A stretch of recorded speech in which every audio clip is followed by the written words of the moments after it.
Einstein मानव इतिहास के सबसे बुद्धिमान व्यक्ति, जो कि 20वीं सदी के प्रारंभिक 20 वर्षों तक विश्व के विज्ञान जगत पर छाए रहे। उन्होंने अपनी खोजों के आधार पर अंतरिक्ष, समय और गुरुत्वाकर्षण के सिद्धांत दिए। दोस्तों, वो इतने महान और लोकप्रिय इंसान थे कि जब भी वो बाहर घूमने निकलते तो लोग उन्हें सड़क पर रोककर उनके दिए गए सिद्धांत की व्याख्या पूछने लगते, जिसके चलते उन्होंने इस निरंतर पूछताछ से बचने का एक तरीका निकाला, जिसमें वो उन सब लोगों से कहते कि माफ कीजिए, मुझे लोग अक्सर प्रोफेसर आइंस्टाइन समझ लेते हैं, पर वो मैं नहीं हूं। दोस्तों, वो हमेशा कहते थे कि मेरे अंदर कोई खास गुण नहीं है, मैं तो केवल एक ऐसा व्यक्ति हूं जिसमें जिज्ञासा कूट कूट कर भरी हुई है। लेकिन दोस्तों, आपको जानकर हैरानी होगी कि एल्बर्ट आइंस्टाइन हमेशा से इतने बुद्धिमान नहीं थे, बल्कि उनके बचपन में तो पढ़ाई में बहुत कमजोर होने की वजह से उनको मंदबुद्धि भी कहा जाने लगा था। है ना यह कितनी हैरान कर देने वाली बात? लेकिन ये तो कुछ भी नहीं है, क्योंकि इसके अलावा भी बहुत ही ऐसी बातें हैं जिन्हें जानकर आप आश्चर्य से भर जाओगे। तो अगर आप सच में जानना चाहते हो कि कैसे एल्बर्ट आइंस्टाइन एक मंदबुद्धि बालक से सदी के सबसे जीनियस वैज्ञानिक बने, तो इस वीडियो को आखिर तक देखिए। नमस्कार दोस्तों, मेरा नाम है ध्रुव और आप देख रहे हैं दी ऑसम वर्ल्ड। दोस्तों, अगर आपने अभी तक इस चैनल को सब्सक्राइब नहीं किया है तो इसे सब्सक्राइब कर लीजिए और इसके साथ वाले बेल आइकन पर क्लिक जरूर कीजिए। दोस्तों, एल्बर्ट आइंस्टाइन का जन्म 14 मार्च सन 1879 को जर्मनी के एक यहूदी परिवार में हुआ था। उनके पिता का नाम हरमन आइंस्टाइन और माँ का नाम पोलिन आइंस्टाइन था। और दोस्तों, जब वो पैदा हुए थे तो उनके अंदर एक ऐसी अनोखी चीज थी जो उनको किसी भी और सामान्य बच्चे से अलग बनाती थी, क्योंकि उनका सिर किसी भी सामान्य बच्चे से कहीं ज्यादा बड़ा था। और जैसे जैसे वो थोड़े बड़े होने लगे तो उनको शुरू में बोलने में भी कठिनाई होती थी और लगभग 4 साल की उम्र तक एल्बर्ट आइंस्टाइन कुछ भी नहीं बोल पाए।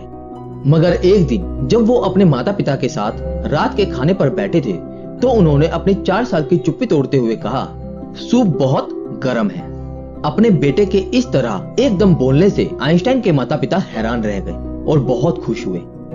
दोस्तों, बचपन में आइंस्टाइन को अपने उम्र के बच्चों के साथ खेलना बिल्कुल पसंद नहीं था और उन्होंने अपनी ही एक अलग दुनिया बना रखी थी, क्योंकि वो हमेशा पेड़ पौधों और इस ब्रह्मांड के बारे में सोचते रहते थे। उनके मन में हमेशा यह बात रहती थी कि आखिर ये दुनिया कैसे चलती है। दोस्तों, आइंस्टाइन के मन के अंदर विज्ञान के प्रति रुचि तब पैदा हुई जब उनकी उम्र 5 साल की थी और उनके पिता ने उन्हें एक मैग्नेटिक कंपास लाकर दिया था, जिसे देखकर आइंस्टाइन बहुत खुश हुए। लेकिन जब उस मैग्नेटिक कंपास की सुई हमेशा उत्तर दिशा की तरफ रहती तो उनके दिमाग में हमेशा ये सवाल आते थे कि ऐसा कैसे और क्यों होता है। दोस्तों, अपनी बोलने में होने वाली कठिनाई के कारण उन्होंने स्कूल जाना बहुत बाद में शुरू किया और आपको जानकर हैरानी होगी कि उन्हें स्कूल एक जेल की तरह लगता था, क्योंकि उनके अध्यापकों द्वारा पढ़ाई गई चीजें आधी अधूरी होती थी। वो समझने से ज्यादा किताबी ज्ञान को रटना सिखाते थे और इसीलिए वो अपने अध्यापकों से अजीब अजीब से सवाल पूछा करते थे, जिसकी वजह से आइंस्टाइन को अध्यापकों ने मंदबुद्धि भी कहना शुरू कर दिया था। और दोस्तों, बार बार मंदबुद्धि कहे जाने के कारण आइंस्टाइन को ये एहसास होने लगा कि उनकी बुद्धि अभी तक विकसित नहीं हुई है और इसीलिए एक बार उन्होंने अपने अध्यापक से पूछा कि मैं अपनी बुद्धि का विकास कैसे कर सकता हूँ। और इस सवाल पर अध्यापक ने एक लाइन में कहा, अभ्यास ही सफलता का मूल मंत्र है। दोस्तों, आइंस्टाइन के अध्यापक की ये बात उनके मन में घर कर गई और उस दिन से उन्होंने ये दृढ़ निश्चय कर लिया कि वो एक दिन सबसे आगे बढ़कर दिखाएंगे। और उस दिन के बाद आगे बढ़ने की चाह हमेशा उन पर हावी रहती थी। अगर पढ़ने में मन नहीं लगता था फिर भी वो किताब हाथ से नहीं छोड़ते थे। वो हमेशा अपने मन को समझाते और वापस पढ़ने लगते। और दोस्तों, कुछ ही समय में उनके अभ्यास का सकारात्मक परिणाम दिखाई देने लगा, जिसे देखकर उनके अध्यापक भी इस विकास से दंग रह गए और आगे चलकर उन्होंने अध्ययन के लिए गणित जैसे जटिल विषय को चुना। लेकिन दोस्तों, आर्थिक स्थिति कमजोर होने की वजह से उनकी आगे की पढ़ाई में थोड़ी समस्या हुई। दोस्तों, वो शौक और मौज पर एक पैसा भी खर्च नहीं करते थे। चलिए मैं आपको इस बात से जुड़ा एक बहुत मशहूर किस्सा उनके बारे में सुनाता हूँ। एक दिन की बात है जब बहुत तेज बारिश हो रही थी और एल्बर्ट आइंस्टाइन अपनी हैट को बगल में दबाए जल्दी जल्दी घर जा रहे थे और छाता ना होने के कारण वो भीग भी गए थे। तभी उन्हें रास्ते में एक सज्जन मिले, जिसने उनसे पूछा कि भाई, तेज बारिश हो रही है, हैट से सिर को ढकने के बजाय तुम उसे कोट में दबाकर चले जा रहे हो, क्या तुम्हारा सर भीग नहीं रहा है? दोस्तों, इस बात पर आइंस्टाइन ने कहा, भीग तो रहा है परंतु बाद में सूख जाएगा, लेकिन हैट गीला हुआ तो खराब हो जाएगा, और नया हैट खरीदने के लिए ना तो मेरे पास पैसे हैं और ना ही समय।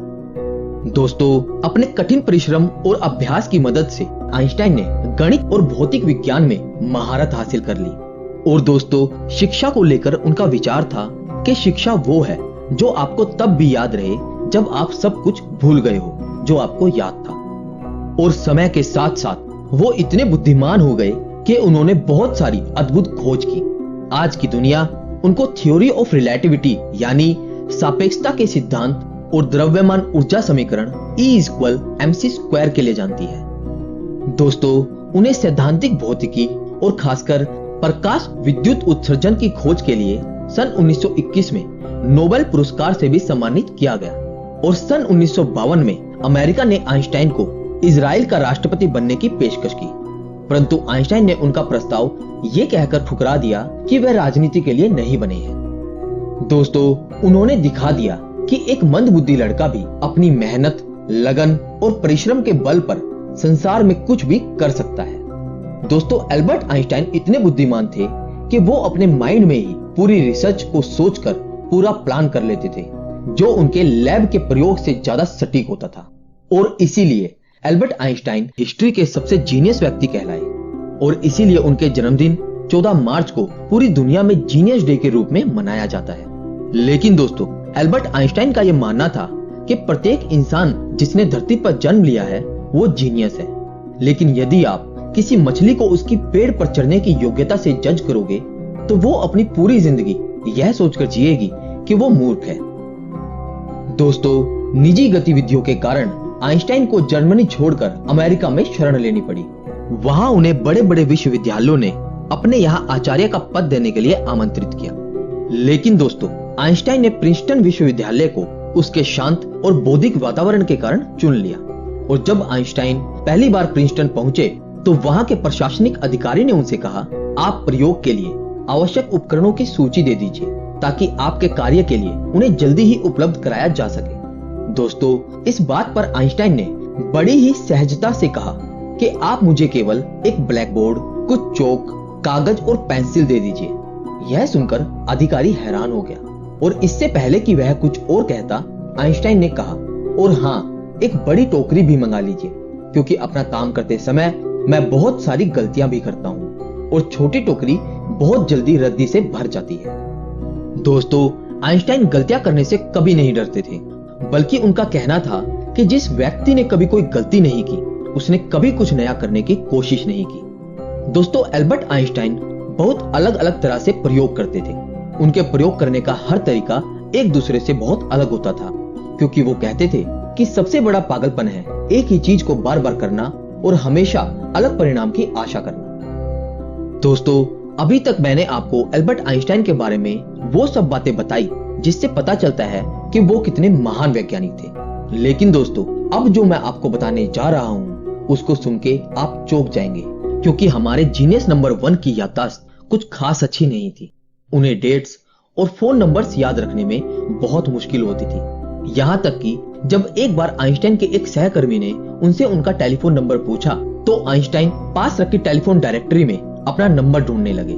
सहकर्मी चकित होकर बोला, आपको अपना खुद का टेलीफोन नंबर भी याद नहीं है? तो आइंस्टाइन ने कहा, नहीं, भला मैं ऐसी किसी भी चीज को क्यों याद रखूं जो मुझे किताब में ढूंढने से आसानी से मिल जाती है।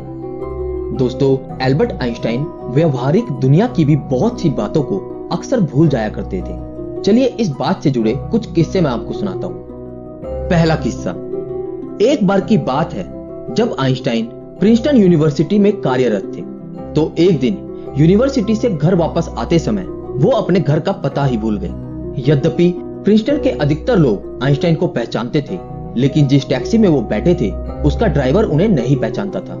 आइंस्टाइन ने ड्राइवर से कहा, क्या तुम्हें आइंस्टाइन का पता मालूम है? ड्राइवर ने जवाब दिया, प्रिंसटन में भला कौन उनका पता नहीं जानता। यदि आप उनसे मिलना चाहते हैं तो मैं आपको उनके घर पहुंचा सकता हूं। तब आइंस्टाइन ने ड्राइवर को बताया कि वो स्वयं ही आइंस्टाइन है और अपने घर का पता भूल गए हैं। यह जानकर ड्राइवर ने उन्हें उनके घर तक पहुंचाया और आइंस्टाइन के बार बार आग्रह करने के बावजूद भी टैक्सी का किराया नहीं लिया। दूसरा किस्सा, एक बार आइंस्टाइन प्रिंसटन से कहीं जाने के लिए ट्रेन से सफर कर रहे थे, लेकिन जब टिकट चेकर उनके पास आया तो वो अपनी टिकट ढूंढने के लिए जेबें टटोलने लगे और जेब में टिकट ना मिलने पर उन्होंने अपने सूटकेस को चेक किया और जब सूटकेस में भी टिकट नहीं मिला तो वो अपनी सीट के आसपास खोजने लगे। दोस्तों, टिकट चेकर आइंस्टाइन को अच्छी प्रकार से पहचानता था, इसलिए उसने कहा कि यदि आपकी टिकट गुम हो गई है तो कोई बात नहीं, मुझे विश्वास है कि आपने टिकट जरूर खरीदी होगी। और ये कहकर चेकर दूसरे यात्रियों की टिकट चेक करने लगा। लेकिन जब उसने देखा कि आइंस्टाइन अपनी सीट के नीचे अभी तक टिकट ढूंढ रहे हैं, तब चेकर ने फिर से उनसे कहा कि वो टिकट के लिए परेशान ना हो, उनसे टिकट नहीं मांगा जाएगा। लेकिन दोस्तों, चेकर की ये बात सुनकर आइंस्टाइन ने कहा, पर टिकट के बिना मुझे पता कैसे चलेगा कि मैं जा कहां रहा हूं। दोस्तों, 18 अप्रैल सन 1955 को महान वैज्ञानिक एल्बर्ट आइंस्टाइन की 76 साल की उम्र में अमेरिका के न्यू जर्सी शहर में मृत्यु हो गई। अपने पूरे जीवन काल में आइंस्टाइन ने सैकड़ों किताबें और लेख प्रकाशित किए। उन्होंने 300 से अधिक वैज्ञानिक और 150 गैर वैज्ञानिक शोध पत्र प्रकाशित किए।